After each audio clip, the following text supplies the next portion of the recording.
Okay, a very good morning to all of you, and as usual, welcome back. So one day before CPT, I'm sure some hearts must be beating a little bit faster.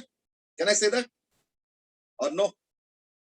All Yes, depends, sir. of course, how you are prepared or how well you are prepared and so on.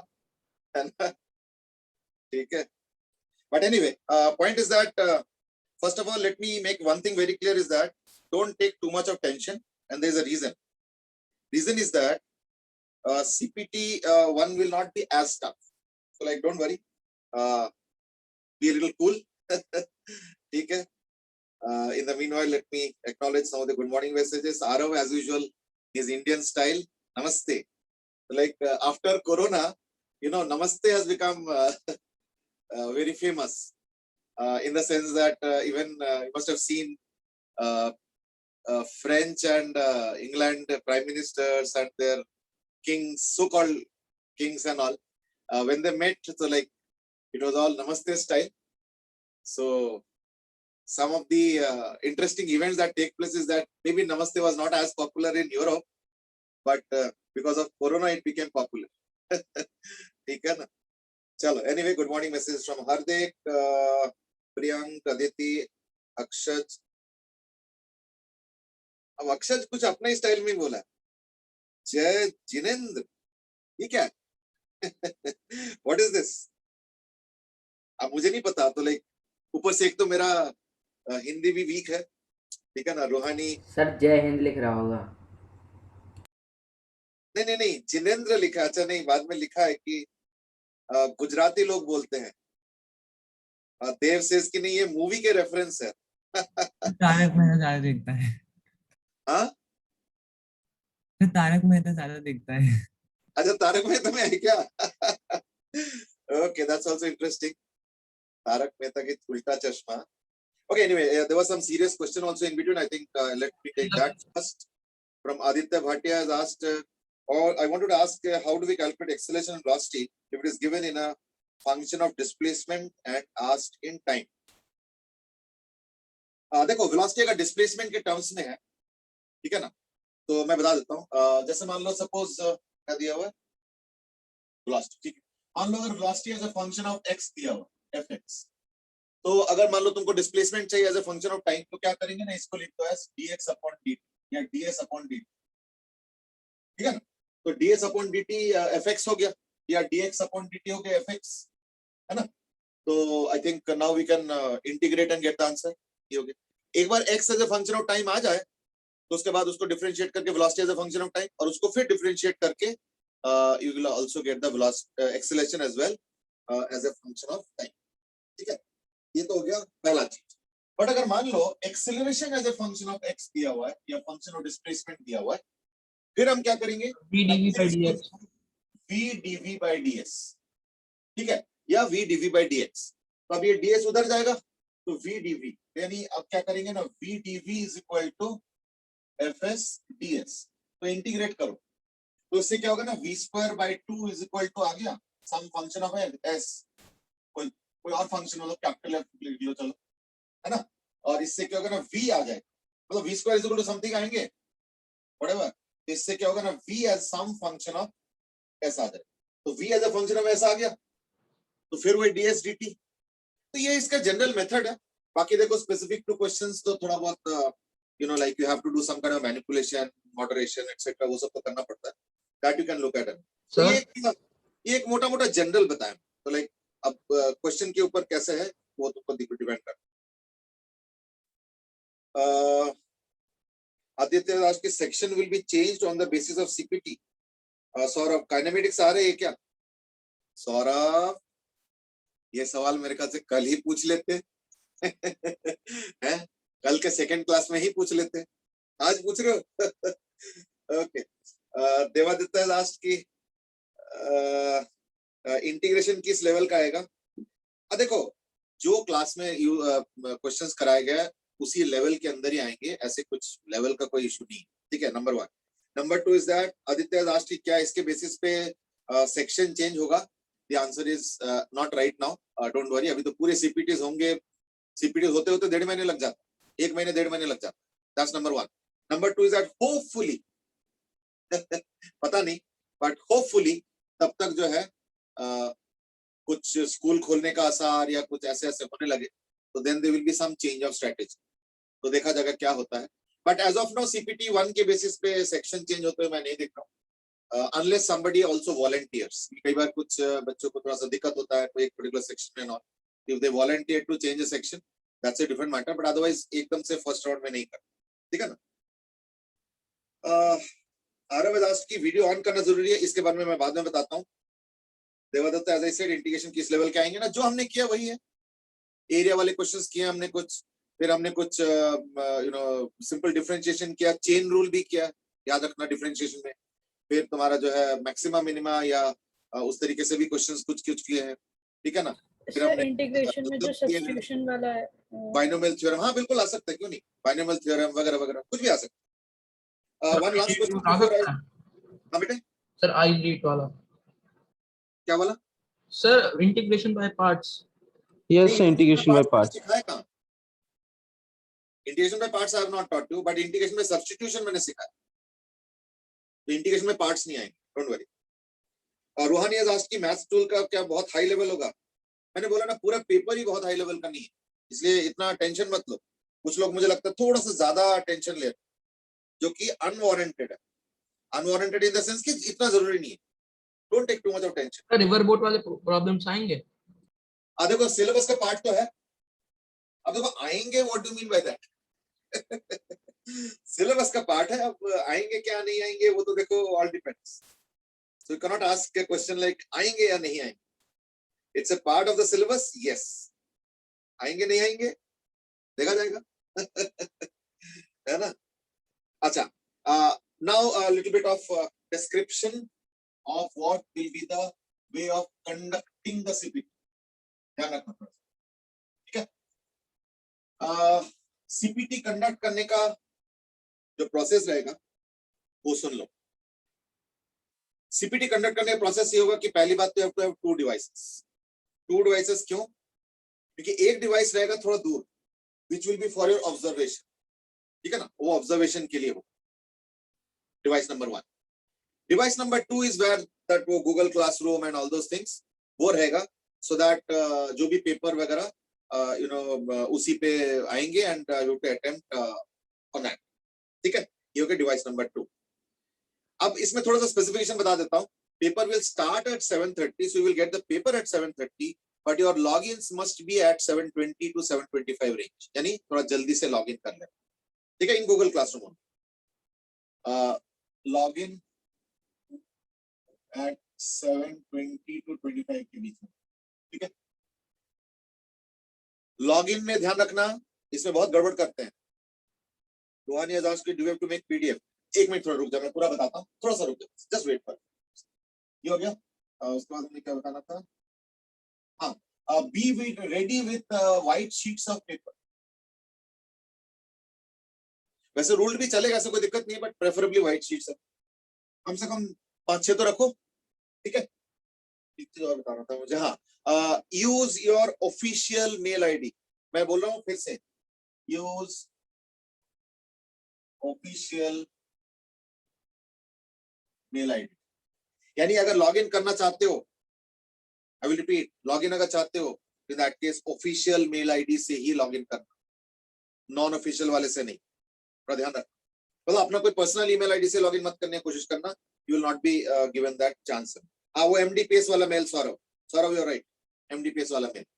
अच्छा, अब सुनो some very strict instructions. Number 1 is that your video should be on all the time. Video on for full time. अगर बीच में video गायब हो जाता है, या अगर किसी का वीडियो स्टिल हो जाता है, या अगर मान लो कुछ हैंकी पैंकी दिखता है, या कुछ नजर आता है, या कुछ भी ऐसे होता है, तो you will be immediately disconnected from the room and the paper will be cancelled. तो जो भी इन्विजिलेशन कर रहे होंगे, whoever will be there, I mean I will not be there probably at vigilation, but whoever will be there will be following these rules. तो like थोड़ा सा इस मामले में हो रहा है। अच्छा, जब मैं कह रहा हूँ वीडियो ऑन करना, तो video should be such that you are visible, you and working area should be visible. यानी इसका ट्रायल पहले ही कर लेना, ट्रायल पहले ही कर लेना। ऐसा ना हो कि बस इतना सा विजिबल है, तुम क्या देख रहे हो, कहाँ से देख रहे हो, गूगल से देख रहे हो या अपने से वो भी पता नहीं चल रहा है, ऐसे नहीं होना चाहिए, ठीक है ना। तो you on working area should be visible in the video. Saurav has okay.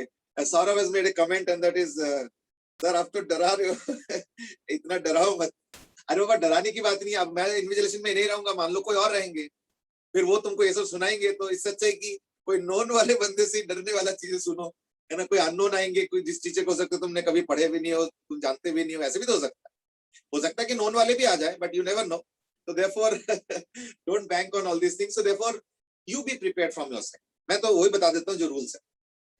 इसके बाद बड़ा इंपॉर्टेंट चीज है, अब ये सुनो ध्यान से, ठीक है ना। इंपॉर्टेंट चीज क्या है बताता हूं मैं। इसके बाद इंपॉर्टेंट चीज ये है, ओके, इज दैट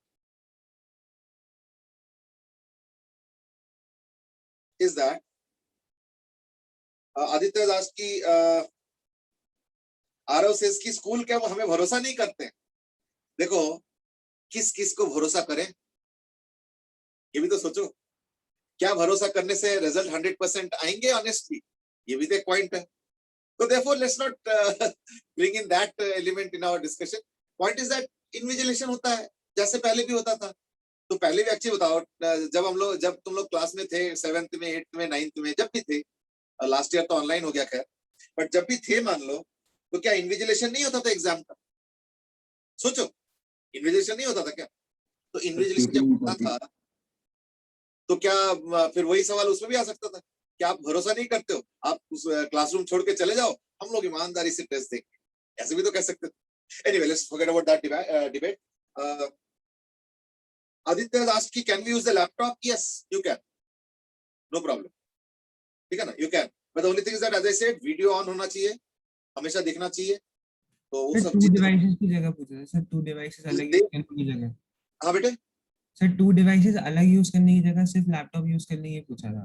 देखो विजिबल होना चाहिए हमेशा, और कोई बात, वर्किंग एरिया भी दिखना चाहिए, मतलब your working area should be visible, मतलब लिख रहे हो पेपर वगैरह सब विजिबल होना चाहिए। या तो पहले से ट्राई करके देख लो कि लैपटॉप का जो फ्लैप है उसका इंक्लाइन के हिसाब से वो चीज पॉसिबल हो पा रहा है या नहीं हो पा रहा, that you have to check.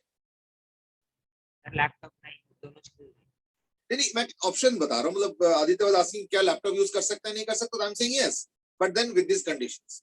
Okay, anyway असली जो चीज है उस पे तो आ ही नहीं पा रहे। देव वाज आस्क्ड कि वी वो 2 एक्स्ट्रा शीट के लिए, हाँ सबके लिए सेम रूल है, कोई अलग रूल नहीं है। अब सुनो आंसरिंग कैसे करोगे, ये इंपॉर्टेंट। सुनो, फर्स्ट थिंग, आंसर में फर्स्ट पेज में ऊपर नेम होने चाहिए। ये काम करना, ये जो 7:20 से 7:25 है ना, इसी के अंदर कर लेना। नाम लिखना है शीट के ऊपर, तो please write down the names on the sheets, ये पहले ही कर लेना। और अगर तुमको बाई चांस रोल नंबर मालूम है, वैसे तो ज्यादातर स्टूडेंट्स को रोल नंबर नहीं पता होगा, मुझे मालूम है, बट देन अगर मालूम है तो लिख देना। तो अगर रोल नंबर मालूम है तो ठीक है, कम से कम नाम तो लिखी दो, और नाम पूरा नाम लिखना, ध्रुव मत लिख देना बेटे, यहाँ पे 3 ध्रुव है, कंफ्यूजन हो जाएगा पूरा। ठीक है ना। तो देयरफॉर अपना पूरा नाम लिख, फुल नेम, नॉट शॉर्टकट और हाफ नेम। अच्छा अब सुनो, इस फर्स्ट पेज में क्या करना है, फर्स्ट पेज में 1 से लेके 20 तक ऑल ऑब्जेक्टिव क्वेश्चंस के सिर्फ आंसर्स लिखना है, ठीक है। यानी फर्स्ट पेज को पता कैसे यूज करोगे, नाम, रोल नंबर अगर मालूम है तो रोल नंबर, और फिर 1 2 3 4 अप टू 20 लिख, ठीक है।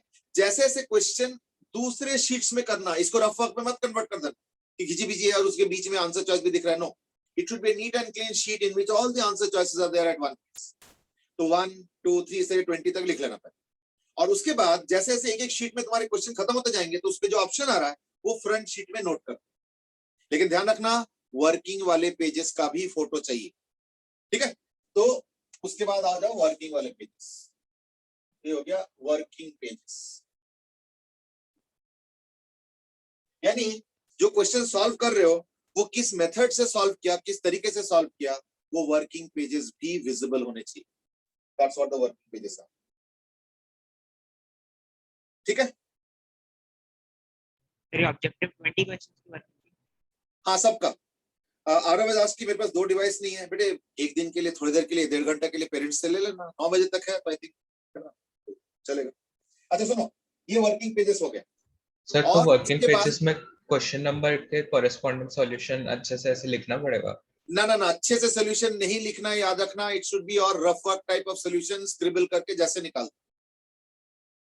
देखो कंप्यूटर एग्जाम में तुम्हारा वर्किंग तो देखेंगे नहीं, हम लोग वर्किंग इसलिए देखना चाहते हैं फॉर अ डिफरेंट रीजन, ठीक है ना, बट हम वर्किंग वाला पेजेस का इसलिए मैं चाह रहा हूँ कि फोटो लेके रखना so that you no sir मतलब क्वेश्चन नंबर के कॉरेस्पॉन्डिंग सारे हाँ। लिखना। सर क्वेश्चन ऐसे नंबर, लिखना होगा। क्वेश्चन, एक मिनट, क्वेश्चन नंबर, उसका वर्किंग, और उसके बाद जब चॉइस आ जाएंगे तो चॉइस फर्स्ट पेज, और उस क्वेश्चन के साथ में लिख देना। जैसे मान लो 7 का ए है, और मान लो तुमने ऊपर लिखा है, ऊपर भी लिख दो ए, और वहां पे भी एक बार लिख देना, तो लिखने में कुछ नहीं जाता है ना।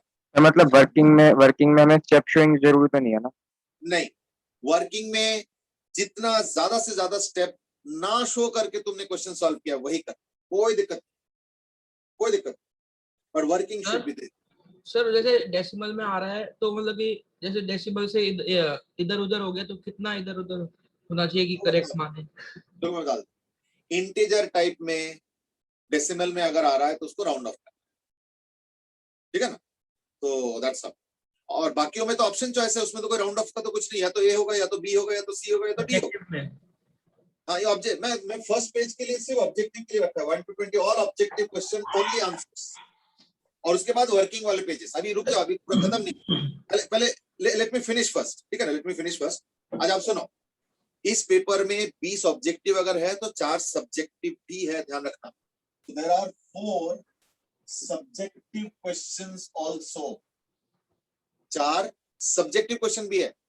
सब्जेक्टिव के चारों क्वेश्चंस किसी एक या 2 पेज में, या तो यहाँ पे या तो लास्ट में, ये करना है, ठीक है ना। तो मेरा एक सजेशन सुनो, मेरा सजेशन ये है कि let page number 1 be for objective, page 2 या 3 जो भी जरूरत पड़े, देखो तुम करो किसी ऑर्डर में, कोई नहीं देखने जा रहा है, लेकिन सब्जेक्टिव क्वेश्चन सारे एक जगह पे होना चाहिए, ये ध्यान रखना, ठीक है। उसके बाद मान लो सब्जेक्टिव हो गया, तो all subjective questions must be in one place.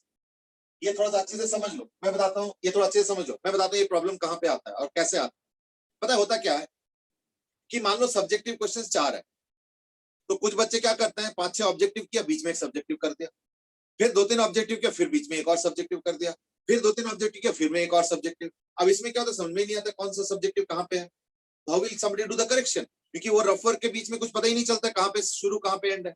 इसलिए पेज नंबर 1 देखो, तुम करो कोई ऑर्डर में कोई दिक्कत नहीं है, लेकिन सब्जेक्टिव क्वेश्चंस को एक ही शीट में करो, फ्रंट और बैक, और फोटो भी जब 2 खींचोगे या 3 है, जो भी जरूरत पड़ता है वो भी एक साथ खींच, सो दैट मेरा सजेशन मानो, तो जब फोटोज को लेके पीडीएफ बनाओगे तो पेज नंबर 1 में तो यही होगा, ऑब्जेक्टिव वाला आंसर्स, पहला पेज में आंसर्स होने चाहिए, वो नहीं होने चाहिए, वर्किंग नहीं चाहिए। सेकेंड पेज, पेज 2, ठीक है ना, पेज 2,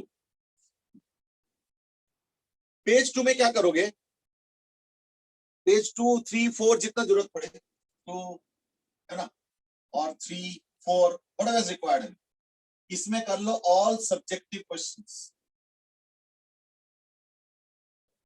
ठीक है। और मान लो सब्जेक्टिव क्वेश्चन 2 पेज में होगी सपोज, तो उसके बाद ऑब्जेक्टिव क्वेश्चन वर्किंग, उसके बाद rest at the end is the working of all objective question. यानी पेज नंबर अगर ऐसे करो तो देखना तुमको सहूलियत हो। या तो एक और तरीका है कि पहले ऑब्जेक्टिव वाला सिंगल शीट हो गया, उसके बाद ऑब्जेक्टिव के वर्किंग और लास्ट में सब्जेक्टिव, पर आई थिंक उसमें फिर वो पूरा एंड तक जाना पड़ता है करेक्शन के लिए, तो आई थिंक बेटर है कि पहला पेज और सेकंड, थर्ड या फोर्थ जितना चाहिए होता है उतने में सब्जेक्टिव, और उसके बाद वर्किंग के सारे pages. I think I would say की प्रेफर दैट वन, ठीक है। That is what I would prefer. बाकी देखो ऐसे नहीं कि कोई रूल है इसके अंदर, ठीक है ना, तो like you can modify accordingly, तो ऐसे कोई दिक्कत, ठीक है। अच्छा, अब इनको सुनो, लास्ट में at the paper will end at 9, कैसे एंड होगा, just 5 minutes before the end, थोड़ा सा सुन ला, 5 minutes before the end, you will be told to stop. Stop करने के बाद तुमको इनके फोटोज खींचना है, जैसे मैंने पहले ही बताया, और उसको पीडीएफ में कन्वर्ट करना. ठीक है, पीडीएफ में कन्वर्ट करना, और पीडीएफ में कन्वर्ट करने के बाद उसको तुमको सेंड करना और अपलोड करना है इन गूगल क्लासरूम. यानी 5 मिनट्स के पहले इसके पिक्स ले लो, फिर उसको पीडीएफ में कन्वर्ट करो और अपलोड करो. अपलोड इन जीसी यानी गूगल क्लासरूम. तो एक बार दोबारा बता देता हूं, 7:30 को पेपर मिलेगा, लेकिन तुम अपना तैयारी 5-10 मिनट पहले से करो, लॉगिन पहले करो, और व्हाइट शीट्स लेके या रूल शीट भी चलेगा, उसके अंदर नाम वगैरह सब लिख लेना. अगर रोल नंबर मालूम है तो वो भी लिख लेना. ठीक है, नाम पूरा लिखना, आधा मत लिखना, क्योंकि कईयों का नाम सेम भी है. हाउ विल अंडरस्टैंड कि ध्रुव वो है या ध्रुव वो है, इस तरीके से. Excuse me. फिर पहला page objective, second, third, fourth जितना चाहिए सब्जेक्टिव, और उसके बाद working of all the objective. इस सीक्वेंस में फोटोज खींच के उसको पीडीएफ में कन्वर्ट करके पीडीएफ को अपलोड करना है. ध्यान रखना, फोटोज को अपलोड नहीं करना है. ये छोटे छोटे इंस्ट्रक्शंस प्लीज याद रखना. पीडीएफ को अपलोड करना है. I think I have now more or less given you all the procedural things. I mean, yeah, I think I have given all the procedural things that are there as a part of the exam. So I hope you understood that. Kritika has asked कि नहीं, किसी ने तो पूछा है. Okay, कि खराब marks आ जाए तो सेक्शन चेंज होगा, जैसे 50 में 30-40 के बीच में. बेटे ऐसे कुछ अभी कोई चेंज के लिए डरो. कृतिका दास की PDF creation sometimes takes time. देखो जनरली 2-3 मिनट में हो जाता है, 3-4 मिनट, तो इसलिए थोड़ा बहुत टाइम दिया जाएगा, 5-10 मिनट टाइम दिया जाएगा. प्रथम दास की वर्किंग के ऑब्जेक्टिव के वर्किंग जरूरी है. बेटे मैंने पहले बोल दिया. यस. ऑब्जेक्टिव के भी. हाँ जी, ऑब्जेक्टिव के. और क्या बोल रहा हूँ सर, जैसे कुछ क्वेश्चन सॉल्व करने की जरूरत नहीं पड़ती तो उसमें भी करते हैं. हाँ, तो देखो उतना तो हमें भी पता है ना कि ये क्वेश्चन बिना सॉल्व करके हो सकता है, तो लाइक उसका तो माफ किया जाएगा ना. ठीक है ना, तो I am worried on that. Sir, और सब्जेक्टिव को एकदम डिटेल में लिखना है. सब्जेक्टिव तो ऐसे हो नहीं सकता ना. सब्जेक्टिव को तो तुमको लिखना ही पड़ेगा, क्योंकि उसमें पार्ट मार्किंग भी है. मान लो सब्जेक्टिव का बाई चांस आंसर गलत है, तो ऑब्जेक्टिव का तो आंसर गलत होते ही नेगेटिव मार्किंग. लेकिन सब्जेक्टिव में आंसर अगर गलत है लेकिन स्टेप सही है, तो उसमें थोड़े बहुत नंबर कटेंगे, बाद में मिलेंगे. प्रियंका सेठ की ये पेजेस रखने हैं या कॉपी में? ये अपने पास रख लेना. कल को अगर कुछ डिस्प्यूट होता है, कुछ भी होता है, तो at least we will have some reference, है ना. तो इतना तो पता चल सर, जाएगा. अगर आंसर सही है और ऑब्जेक्टिव में वर्किंग क्यों नहीं करी तो क्या गलत मानेंगे? देखो तुमने क्या किया ये किसी को नहीं पता. तुमने क्या ऑप्शन चॉइस लिखा वो सबको पता. तो अगर तुमने 4 का ए लिखा, लेकिन बाई चांस तुमने सॉल्व करके एक्चुअली बी निकाला था, बट गलती से ए लिख दिया, तो ये गलती वाला देखा जाएगा. पर ये सोचो कि ये उल्टा भी हो सकता है, कि मान लो तुम्हारा आंसर गलत निकला था बी, और तुमने मार्क करते हुए गलती से ए लिखा और ए सही हो गया बाई चांस, तो उसमें फुल मार्क्स भी मिलेंगे. तो इट वर्क्स बोथ वेज. ठीक है ना. और मार्किंग स्कीम है +4 -1 for all types of questions. Objective, subjective में कोई नेगेटिव मार्किंग नहीं, except for more than one type. More than one type में नो नेगेटिव मार्किंग. बाकी सब में नेगेटिव मार्किंग है +4 और -1. सर जो ऑब्जेक्टिव के 20 क्वेश्चन होंगे उसमें किस टाइप के क्वेश्चन होंगे? वही single choice, multiple choice, comprehension, passage, integer के 4 क्वेश्चंस, इस तरीके से. है कि ऑब्जेक्टिव में कैसे करना है, मतलब क्या समझ में नहीं आया मुझे? ऑब्जेक्टिव में कैसे देना है पेपर, सबमिट कैसे करना है? नहीं बता तो दिया ना. फर्स्ट पेज में तुमको question number, option number, question number, option number, question number, option number. Working. हाँ, वर्किंग तो बाद वाले पेजेस में होंगे ना. फर्स्ट पेज में कोई वर्किंग नहीं. फर्स्ट पेज एकदम बिल्कुल नीट एंड क्लीन रख. तो रफ पेपर की भेज दो, मतलब नहीं, फर्स्ट पेज में तो ऑप्शन चॉइसेस हो गए, उसके बाद सब्जेक्टिव क्वेश्चंस हो गए 2, 3, 4 जो भी पेज लगे, और उसके बाद सारे क्वेश्चंस के वर्किंग, क्वेश्चन नंबर के साथ वर्क. ठीक है. I think I've made myself pretty clear. I mean, I don't think there's not much scope of confusion in this case, है ना? चलो, so let's start now. Sir sir integer type में भी नहीं है ना नेगेटिव मार्किंग? इंटीजर टाइप में भी बेटे -1 है, +4 -1। सर इंटीजर में ऑप्शन होगा या फिर हमें लिखना है? इंटीजर में तुमको लिखना है ना 42, 305, 4। सिंगल डिजिट नहीं होंगे? हाँ? सिंगल डिजिट नहीं होंगे? नहीं, सिंगल डिजिट जरूरी नहीं है। सौरभ इज आल्सो आस्क्ड कि वेक्टर इन प्लेन वाले एक बार समझा दोगे कि वो MA + NB के फॉर्म में होता है? चलो ठीक है, I will just explain in brief में भी। थोड़ा सा एक चीज समझ लो जरा, ठीक है ना, एक चीज समझ लो थोड़ा सा।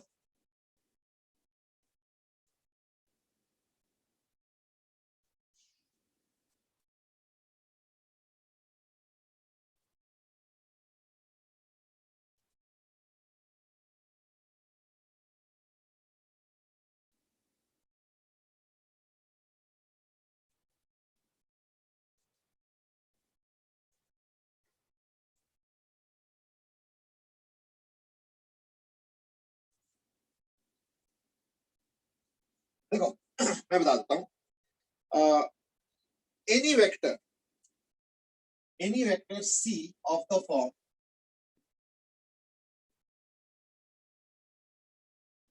MA + MB, where A and B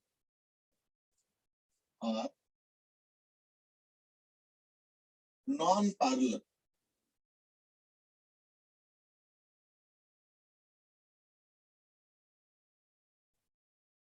और नॉन कोइंसिडेंट वेक्टर्स। तो इन दैट केस यानी बेसिकली क्या है कि ए और बी कोइंसिडेंट हो गया तब तो सी भी फिर उसी के ऊपर हो जाएगा, और पैरेलल होगा तो भी सी उसी के पैरेलल हो जाएगा, तो then it's a different thing. Otherwise अगर मान लो ये नहीं है तो इन दैट केस क्या होगा ना, सी वेक्टर अगर होगा तो in that case C vector lies in the plane containing A vector and B vector. तो ए वेक्टर और बी वेक्टर का जो प्लेन है, तो देखो दो वेक्टर मिलके एक प्लेन डिफाइन होता है, तो उसी प्लेन पे अगर कोई सी वेक्टर चाहिए तो सी वेक्टर इस तरीके से, ठीक है, देख लो जैसे। रोहानी has asked कि अगर मान लो एक डिवाइस लैपटॉप है और Google Meet and paper in laptop only, so then can be use one device? बेटा Rohani you can, but provided everything is visible, the working area वगैरह वगैरह ये सब विजिबल होने चाहिए, ठीक है ना, ये थोड़ा ध्यान रखना। चलो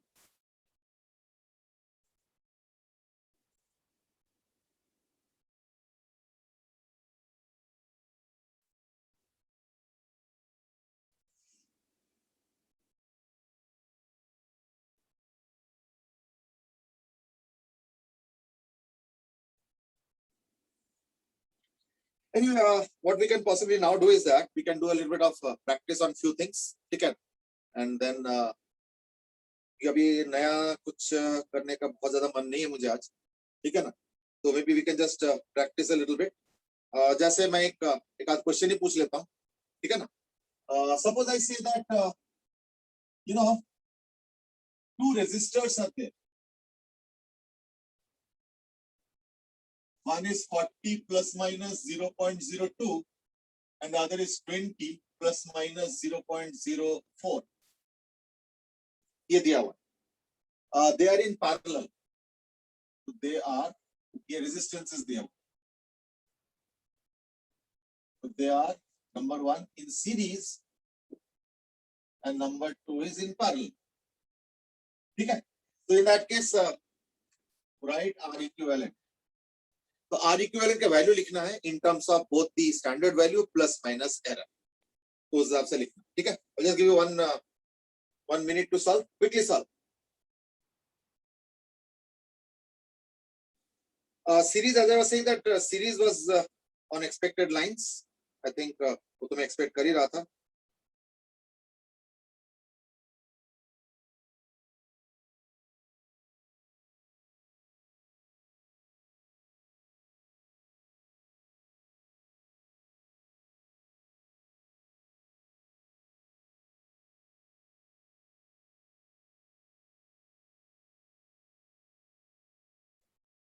Now let me start the discussion on the first question. First question में तो सीरीज में तो just simply R1 plus R2. I don't think there's any issue in that, है ना? तो therefore सीरीज वाले में तो कोई दिक्कत नहीं है, और क्योंकि एडिशन हो रहा है तो यानी एरर भी ऐड हो जाएगा, यानी it will become 60 plus minus 0.06. चलो ये तो बट ऑब्वियस। पैरेलल के लिए मैं वेट कर रहा हूँ थोड़ा सा। पैरेलल के लिए कुछ कुछ आंसर्स आ रहे हैं, बट सबके अलग अलग आ रहे हैं। अभी तक मुझे 3 आंसर्स मिले हैं पैरेलल के, बट सबके अलग अलग है, तो मैं अभी पढ़ के नहीं सुना रहा हूँ, so that others also don't get distracted. So I'm just giving you half a minute more to solve. तो R equivalent होगा वो तो R1 R2 by R1 plus R2 होगा, है ना? 1 by R1 plus 1 by R2 का करके देखना याद। तो that is 800 by 60 यानी इक्वल टू 40 by 3। अब रहेगा इसका एरर। तो एरर के बेसिस पे मैं बता देता हूँ आंसर्स क्या क्या है। तो it's a little pretty surprising कि बहुत सारे अलग अलग आंसर्स आ रहे हैं। 13 प्लस 0.0025 एक आंसर आया है, फिर 0.04 एक आंसर आया है, फिर 0.033 एक आंसर आया है, 0.046 आया है, फिर 0.14/3 जो भी आंसर आ रहा होगा, 0.04 चलो एक तरह का आ रहा है, फिर 1.2, 0.444, 0.034, 0.06,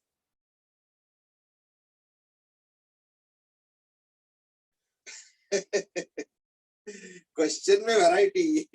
I was expecting that. Hardik has asked a very interesting question. और वो है, एक सेकंड,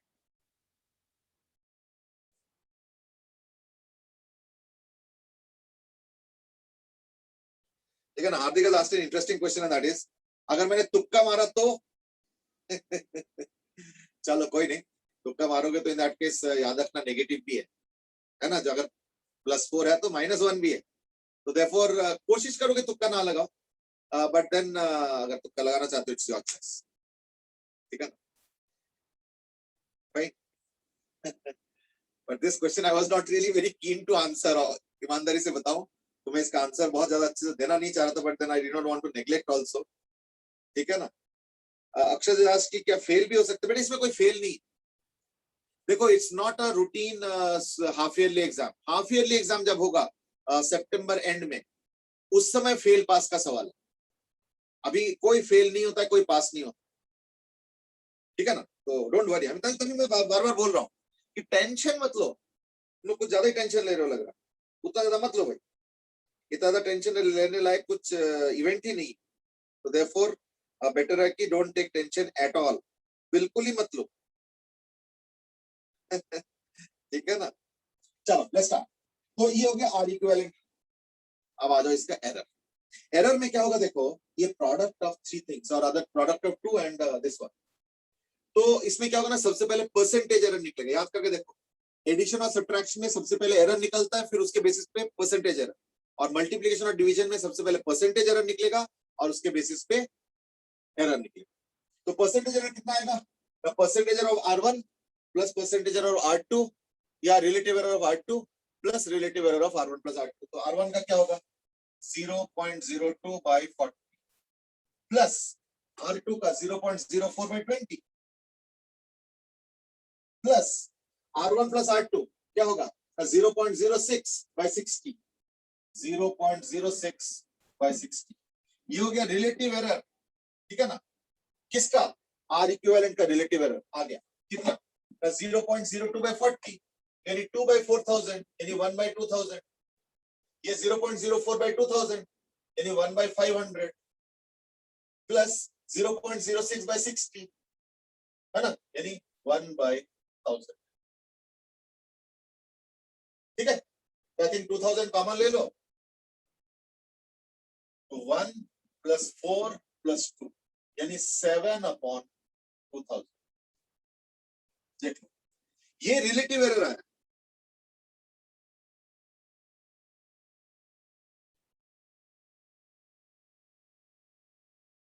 ठीक है ना? देख लो, तो देयरफॉर एरर कितना आएगा? Relative error into base quantity. तो relative error 7/1000, 7/2000 into base quantity आ चुका है ये 40/3।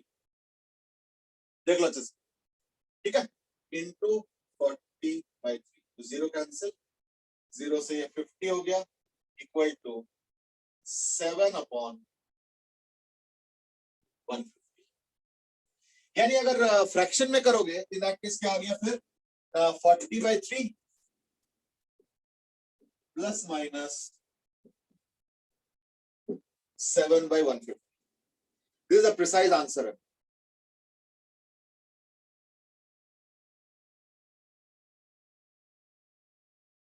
ठीक है, बाकी अगर इसको थोड़ा सा वैसे वाले में कन्वर्ट करना चाहते हो डेसिमल में, तो you know you can do that, I mean it's up to you.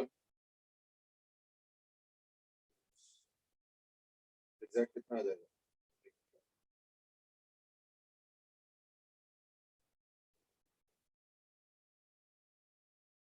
Zero 0.046। देखो राउंड ऑफ अगर करोगे तो आ रहा है 0.046 आ रहा है, आई थिंक ठीक है ना, आई थिंक 0.046 तो यानी 0.05, क्योंकि ना इसी डेसिमल का ऑर्डर में ही लिखना पड़ेगा, you can not go to third और फोर्थ डेसिमल, तो 0.05 यानी 13.33 प्लस माइनस 0.05। एक्चुअली ये जो वैल्यू है ना, ये आ रहा है 0.046, पर क्योंकि यहाँ पे सब जगह एरर दो डेसिमल प्लेस के अंदर है, तो देयरफॉर जब फाइनल एरर आएगा वो भी हम दो डेसिमल प्लेस तक ही लिखें, तो देयरफॉर इसको राउंड ऑफ कर लिया और इसको लिख दिया, so this will be the correct answer. 13.33 plus minus 0.05। Sir 0.046 को 0.04 नहीं ले सकते? एक्चुअली ना 0.046 है, तो अगर 0.044 होता तो मैं शायद 0.04 लिखता, तो मैंने वो थोड़ा ध्यान रखा कि 0.46 तो मतलब थोड़ा सा हायर वाला लिखा। 0.0467। हाँ जो भी आ रहा है, मतलब मैंने उतना नहीं देखा, but I am just saying like 0.045 पार कर गया ना, तो दैट्स ऑल। सौरभ सेज की एक बार एक प्रिंसिपल ऑफ होमोजेनिटी पे एक क्वेश्चन दे दो, I am just going to give. Aarav says कि जब हमने successive time period of oscillation दे दो और वॉच के लीस्ट काउंट दिया हो तो एरर टी का कैसे निकलेगा? तो देखो you know time period of oscillation अगर दिया हुआ है तो अगर याद करके देखो, मैंने बताया था इज दैट जो बेस क्वांटिटी होता है, बेस क्वांटिटी क्या होता है? The average of all the quantities. ठीक है, तो बेस क्वांटिटी मिल गया, अब अलग अलग क्वांटिटीज है जो कि थोड़ा ज्यादा और थोड़ा कम, तो सबका एरर निकाल दो, मॉड लगा दो, divide by number of quantities कर लो, एवरेज एरर। हमने लीस्ट काउंट का कोई काम नहीं होगा फिर इसमें? अगर लीस्ट काउंट के बेसिस पे ही तो वो जो एक एक का जो टाइम दिया जा रहा है वो तो लीस्ट काउंट के बेसिस पे दिया जाएगा, उसमें लीस्ट काउंट इंक्लूडेड होगा पहले से। हाँ वो तो लिस्ट काउंट के हिसाब से ही टाइम दिया जाएगा ना, है ना, ऑब्वियसली। तो उससे क्या पता चलेगा? देखो लिस्ट काउंट के हिसाब से पता क्या होता है, जैसे मान लो डिवाइड करके, सपोज आंसर आ गया, डिवाइड करके 0.333333 आ सकता है। अब तुमको फाइनल आंसर में 0.33 तक देना है या 0.3 तक देना है या 0.333 तक देना है, that will be decided by the least count. तो मान लो लीस्ट काउंट है 0.01, फिर हम क्या करेंगे? पॉइंट, जैसे मान लो आंसर लीस्ट काउंट दिया है, सपोज लीस्ट काउंट दिया है सपोज 0.01 सेकेंड सपोज, और कुछ टाइम निकला और टाइम का वैल्यू आ गया सपोज 11.333333 रेकरिंग, तो सपोज टाइम आ गया 11.333333 रेकरिंग। अब तुम फाइनल आंसर क्या दोगे? दैट इज द क्वेश्चन, है ना? तो फाइनल आंसर हो जाएगा इक्वल टू 11.33। क्यों? क्योंकि लीस्ट काउंट में 2 डेसिमल है, ये देखो, तो हम भी 2 डेसिमल लिखेंगे। बट मान लो कल को लीस्ट काउंट है 0.1 सेकेंड सपोज, तो हम आंसर देंगे 11.3। अगर टाइम पीरियड आ रहा है मान लो 11.333333 करके आता है कई बार, तो कैलकुलेशन तो फ्रैक्शन में कुछ भी आ सकता है, इन दैट केस हम 0.1 देख के आंसर देंगे 11.3। तो लिस्ट काउंट का यहाँ पे एक रोल छोटा सा होगा, ठीक है ना? सौरभ लास्ट की क्या हम कैलकुलेटर यूज कर सकते हैं? बेटे ये किस टाइप का सवाल है? तुम तो सारा इलीगल काम की तरफ ही ले जा रहे हो लग रहा है। ऑब्वियसली कैलकुलेटर तो अभी अलाउड नहीं है ना 12th तक, उसके बाद कैलकुलेटर ही कैलकुलेटर है, उसके बाद तो साइंटिफिक कैलकुलेटर यूज कर लो, कोई दिक्कत नहीं, not even the regular ones, college की बात कर, but not right now. Right now तो it will be bound, no calculators, so you are supposed to do the calculations yourself.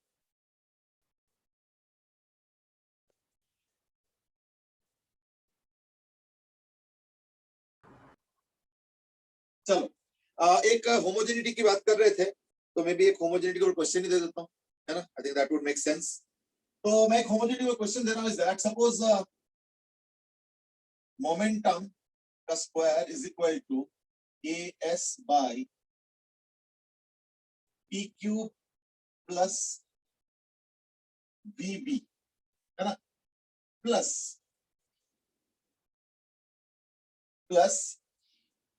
C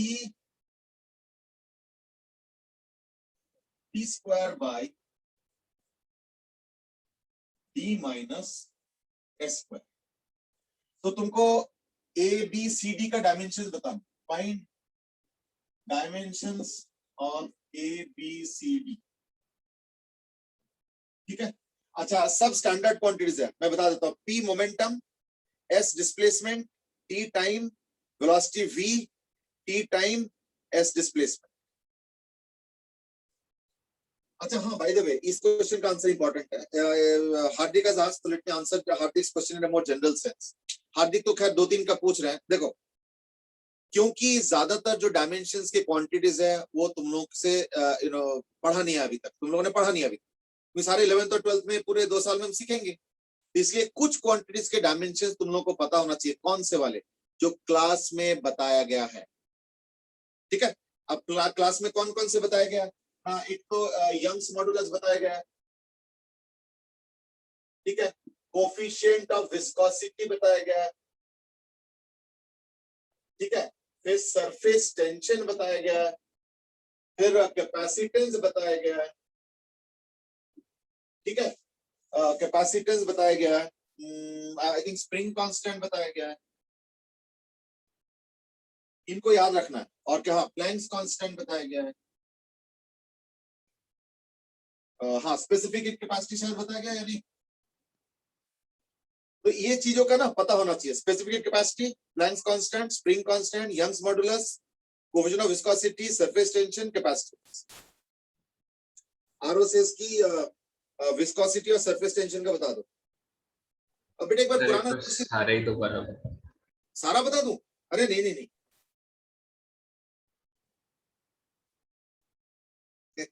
आपने सारे बताए थे। हाँ, सारे आपने बताए आपने। यंग्स मॉड्यूलस, स्प्रिंग कांस्टेंट या कोफिशिएंट ऑफ विस्कोसिटी constant भी नहीं नहीं बताया। कराया था। नहीं, कोएफिशिएंट विस्कोसिटी तो कराया था, मुझे याद है। तो कोफिशिएंट करवाया था सर, स्प्रिंग कांस्टेंट नहीं करवाया था शायद। प्लैंक्स चलो एक कांस्टेंट बता नहीं देता हूँ, कराया अभी था। बता देता हूँ। स्प्रिंग कांस्टेंट का ये है, सरफेस टेंशन नहीं कराया था। Surface tension. ओके चलो ठीक है भाई, कोई बात। F/L कराया था।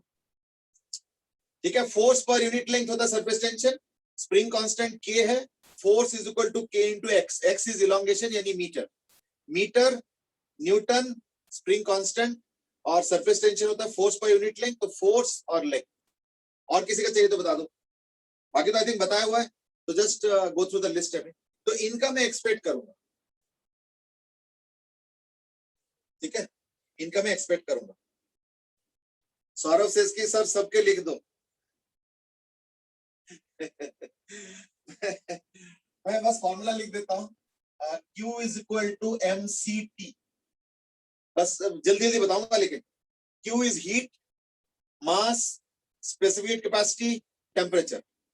प्लैंक कांस्टेंट तो आसान है, energy is equal to H into frequency. ये frequency, Planck constant, energy. Young's modulus, Young's modulus का जो होता है वैसे तो स्ट्रेस बाय स्ट्रेन होता है, तो मैं बस लिख देता हूं सिर्फ dimensions, force by area.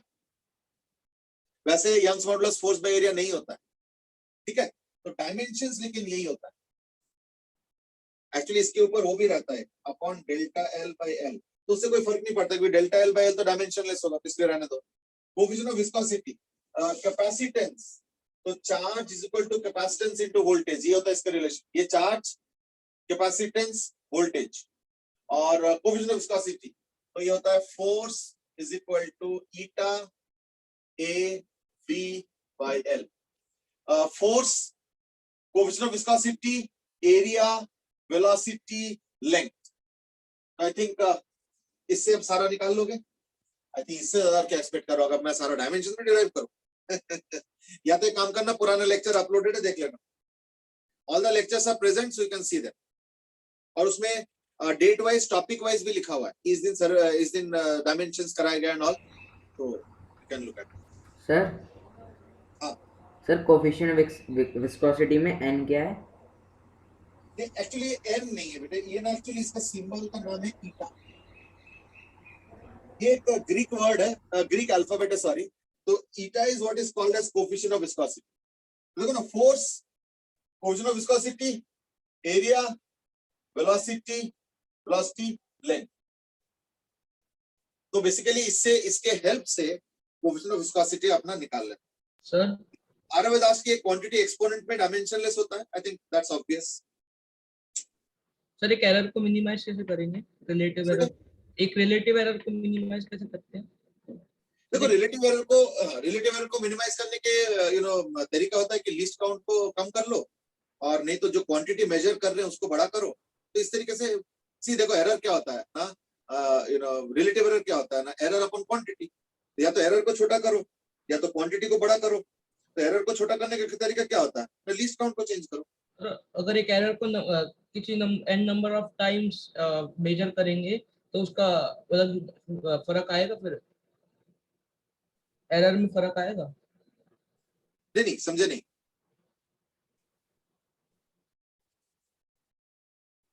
I couldn't get you. Error को जितनी बार ज्यादा मेजर करेंगे उतना कम एरर आएगा। जितना ज्यादा मेजरमेंट्स के नंबर करो, ठीक है ना, जितना ज्यादा मेजरमेंट्स के नंबर करो वो हो। अनुभव has given the answers, Priyanka has also given the answers। Capacitance के फॉर्मूला में क्या है, C क्या है बेटे? C तो कैपेसिटेंस है। देखो ना, चार्ज, ये चार्ज, कैपेसिटेंस, वोल्टेज, ठीक है ना। Anyway, there are answers that have started coming. Priyanka has given m square LT. Okay, सब लोग m square L नहीं, Aryan has given a different answer. Okay, Priyank, Anubhav and Aryan have given answers. Chalo, I'm waiting for others also to give the answers, to chip in. Saurabh has also started giving answer. Chalo, good, not bad. और P क्या है इसमें? कौन से question में? ये P क्या है? P T time, P V velocity. Sir P, अच्छा, P इज मोमेंटम बेटे। ये सब स्टैंडर्ड सिंबल्स है। तो यानी बेसिकली क्या होगा ना, मोमेंटम नहीं है, ये मोमेंटम का स्क्वायर है ध्यान रखना। तो मोमेंटम होता है मास इनटू वेलोसिटी, यानी mlt -1। तो यानी ये हो गया m स्क्वायर, है ना, m square l square t -2।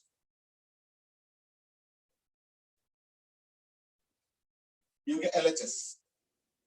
Right hand side में देखो, पता नहीं ये क्या है, but velocity into v has to be equal to time का क्यूब, है ना। तो देयरफॉर वेलोसिटी क्या है, l इनटू t -1, है ना, into v is equal to t cube. कोई होमोजेनिटी के वैसे। तो देयरफॉर b कितना आ गया, t टू द -1 होता जाएगा, 3 टू द 4, यानी l -1 और t4। ये तो b आ गया। अब सब अपने अपना चेक करते रहो। Quite a few have given. Aditya has also just given. Saurav has also given. Shikhar has given. लेकिन बाकी लोग, बहुत लोग आंसर ही नहीं करते। थोड़ा सा मेहनत करो बेटा। आई नो कि थोड़ा टाइपिंग करते हुए आलसीपन आ जाता है कि चलो ठीक है, हमने कर तो लिया, अब आप आंसर दोगे। तो देखो, आंसर देते तो अच्छा भी लगता है। I mean, I also come to know. मैं बार बार इसलिए बोलता हूँ ना, पार्टिसिपेशन ऑन रखो। Mukund, I have not got your answer बेटे। Mukund, can you hear me? Sir कर रहा हूँ सबको। अरे एक एक जैसे जैसे होता जा रहा है देते जाओ, मुझे भी पता चलेगा। अब मुकुंद बोले मुझे क्यों पकड़े, अरे किसी को भी पकड़ लेता हूँ, इसमें कोई रूल थोड़ी। Revansh, can I hear you? Revansh, can you hear मी?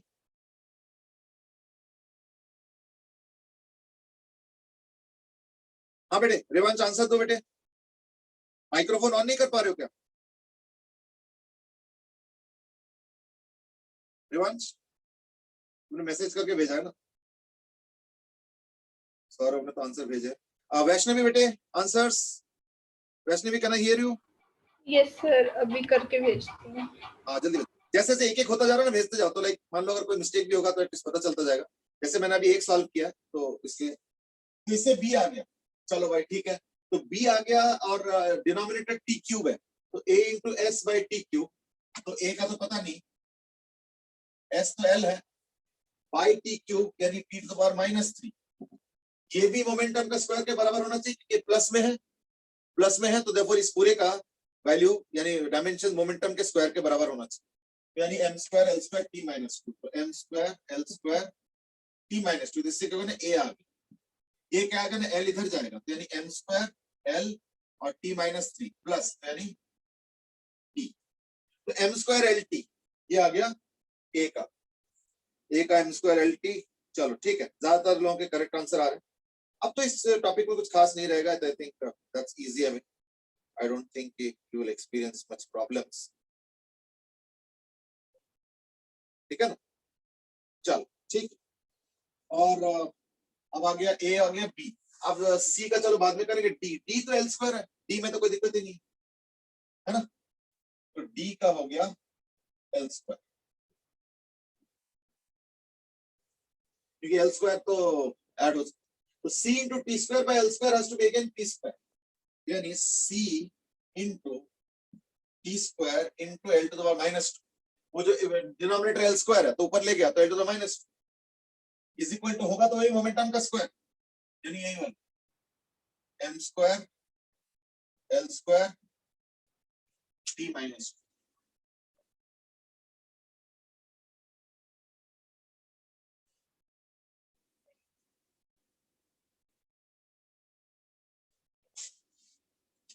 तो इससे c का आ गया, therefore c का आ गया m square l4 t minus, c का आ गया m square l4 t minus, संकल्प m वाला चेक करो बेटे, okay, Mukund is given m square l4 t minus 4, ठीक है, पलक थोड़ा सा एक पावर में एक बार चेक करो, थोड़ा सा गड़बड़ लग रहा है, आरव चलो ठीक है, सी का तो आ गया,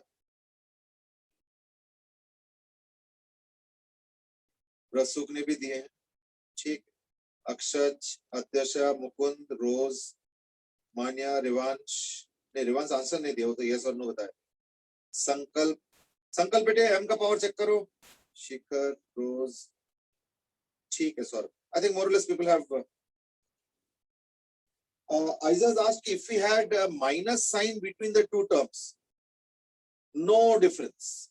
अगर मान लो माइनस भी होता, अगर ये माइनस भी होता, तो इस पर्टिकुलर क्वेश्चन में जो अभी तक आंसर्स आए हैं, कहीं कोई चेंज नहीं होता, नॉट ए सिंगल चेंज, ठीक है ना, not a single change. Sir बोलो बोलो बोलो, सर प्रिंसिपल ऑफ होमोजेनिटी कहता कि कांस्टेंट के कोई डायमेंशन नहीं होते, किसका? कांस्टेंट के कोई डायमेंशंस नहीं होते, देखो मैं बताता हूँ, कांस्टेंट का डायमेंशन हो भी सकता है, नहीं भी हो सकता, तो therefore constant can be two types, constant can be two types, एक होता है डायमेंशनलेस कांस्टेंट, ठीक है, और एक होता है डायमेंशनल कांस्टेंट, तो देयरफॉर ऐसे नहीं है कि डायमेंशनलेस होता है या डायमेंशनल होता है, ये हमें नहीं पता, ठीक है ना, तो प्रिंसिपल ऑफ होमोजेनिटी में डायमेंशनलेस हो या डायमेंशनल कांस्टेंट है उससे कोई फर्क नहीं पड़ता, the main thing is that you can add और subtract only when the dimensions are same, और दूसरी बात है कि an equation will be dimensionally correct, वैसे करेक्ट है रॉन्ग मुझे नहीं पता, but dimensionally correct only when LHS has the same dimensions exactly as that of the RHS, और दूसरा हो गया ऐड और सब्ट्रैक्ट सिर्फ सेम डायमेंशनल क्वांटिटीज के बीच में ही हो सकता, हाँ multiply divide no issues, you can have anything, जैसे डेंसिटी क्या है, kg पर मीटर क्यूब, तो ऊपर kg है नीचे मीटर क्यूब है, तो डिवाइड हो रहा है, लेकिन सेम डायमेंशन थोड़ी है ना, इसलिए मल्टीप्लिकेशन डिवीजन में you can have multiplication and division between two different quantities या two different dimensions also, लेकिन एडिशन सब्ट्रैक्शन में एक ही डायमेंशंस होना जरूरी है। Aiza, I hope you got your answer, and that is कि had there been a minus sign between the two terms instead of plus, कोई फर्क नहीं। Yes, sir. Now let's move on.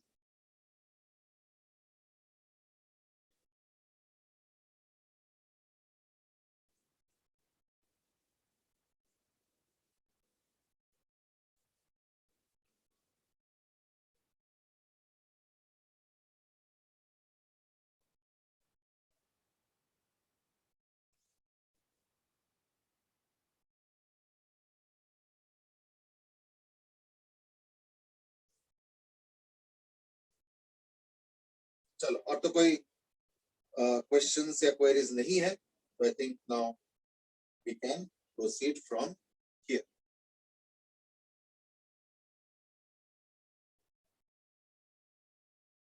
चलो ठीक, फिर एक काम करते हैं, एक आध क्वेश्चन और कर लेते हैं. जैसे मान लो सपोज ये सर्कल है और इसके अंदर सबसे बड़ा रेक्टेंगल को अगर अंदर डालना है तो रेडियस आर है. तो show that the biggest rectangle of the rectangle with the biggest area is a square. Show करो. Show that the rectangle inside a circle with largest area equal to square. Show kar.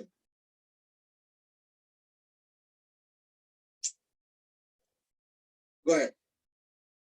So I'm giving a minute to do it and then we will discuss. Yeah. Let's rectangle. Let's put the rectangle length as suppose equal to what? 2a. ठीक है ना? Fraction avoid करने के लिए कर रहा हूँ. ठीक है ना? Rohania said I was disconnected for 1 minute. Please repeat the question. बेटे क्वेश्चन बड़ा आसान है. क्वेश्चन इधर एक सर्कल के अंदर मैं अलग अलग रेक्टेंगल्स डाल सकता हूँ. तो क्वेश्चन इज सबसे ज्यादा एरिया वाला कौन सा होगा? तो वो स्क्वायर होता है. उसी को प्रूव करना. ठीक है. तो अगर ये 2a हुआ तो ये a हो गया और ये लेट्स से 2b है, ये b हो. तो a square plus b square क्या होगा? r स्क्वायर है ना. तो a square plus b square is equal to r square. क्यों? क्योंकि देखो ना ये r है. तो इससे क्या होगा ना, b आ गया is equal to under root of r square minus a square. ठीक है. r square minus a square. तो अब एरिया कितना होगा? 2a into 2b is equal to 4ab is equal to 4 into a into b बोलते हैं r square minus a square. ये देखो, this is the function. So area as a function of small a है ना, as a function of small a. अब हमें क्या करना है ना, हमें इसको अब डिफरेंशिएट करके डिफरेंशिएशन इक्वल है ना. टू या तो यानी अब हम क्या करेंगे ना, dA by dA equal to 0 करें. क्यों? Because for maxima or minima what we do, we differentiate and so for maxima and minima what do? We differentiate and equate to equal to 0. यानी इसको a के respect में differentiate करके equal to 0 करें. क्योंकि यहाँ पे a यहाँ पे भी है और यहाँ पे भी है, तो देयरफॉर हमें अब प्रोडक्ट रूल लगाना. तो प्रोडक्ट रूल कैसे लगाएंगे? dA by small a, d capital A by d small a is equal to what? अब 4 तो आएगा ही, इनटू पहले a का डिफरेंशिएशन जो कि 1 आएगा इनटू ये वाला, यानी 1 into under of r square minus a प्लस अब a एज इट इज रहेगा इनटू इसका डिफरेंशिएशन. तो ये है r square plus a square to the power half. तो हाफ सामने आएगा, फिर इसका पावर 1 घटेगा, तो ये टू द पावर हाफ है, to the power minus half हो जाएगा. यानी 1 upon under root of r square minus a square. फिर क्या होगा? इनटू, याद करके देखो, into r square minus a square का differentiation which is minus 2a, यानी into minus 2a. This must be equal to 0. ठीक है. और ये पूरे ब्रैकेट में, तो यानी equal to 4 into under root of R square minus A square, तो इसको वो कर लो, तो ये हो जाएगा R square minus A square. ठीक है, देख लो अच्छे से। और ये तो under root of R square minus, ये तो 2 कैंसिल हो गया, है ना, R square minus A square और एक माइनस ए स्क्वायर और y under root of R square minus A square. ये मैंने क्या किया, एलसीएम लेके कॉमन लेके कर रहा हूं। तो अब क्या होगा, है ना, तो ये हो जाएगा इक्वल टू 4 इन, देखो R square minus 2a square by under root of R square minus A square equal to 0। Sir यानी- एक r√2 आ रहा है। a is equal to r by root. और अगर इसको यहाँ पे पुट करते हो तो a r बाय रूट 2 तेरे r स्क्वायर बाय 2, तो r square minus r square by 2 क्या, वो भी r स्क्वायर बाय 2 होगा। तो अंडर रूट करके क्या होगा ना, ये भी देखना आ जाएगा। तो देखो a is equal to r by root 2 आया, है ना, तो हमने सॉल्व करके निकाला a is equal to r by root 2। लेकिन वही a is equal to r by root 2 जब मैं b में पुट कर रहा हूं तो उसका भी वैल्यू क्या आ रहा है ना, r बाय रूट 2 ही आ रहा है। ठीक है, प्लीज चेक, देख लो, ये भी r बाय रूट 2 है, ये भी r बाय, तो यानी a और b सेम है। तो अगर a और b सेम होता है, that means what, it must be a square. अब ये पूरा मेथड अच्छे से देख लो, ठीक है, डिफरेंशिएशन वगैरह पूरा मेथड अच्छे से फॉलो कर लो। इन केस कुछ पूछना है तो जरूर बताओ। क्या बोलो,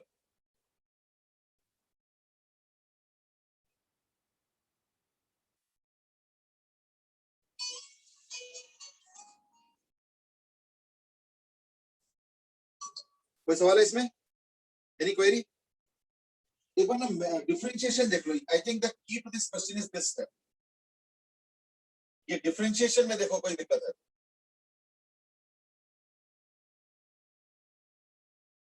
भाई ना, चल ठीक, okay fine, I think that's where we end the day, I mean, and you know, for tomorrow, best of luck, number 1, and number 2 is that don't take too much of pressure or tension. It's not such a tough paper, so इसमें से कुछ नहीं, so be a little cool and calm, ठीक है। Tomorrow will be a working day after, or CPT there will be holiday, of course not a holiday।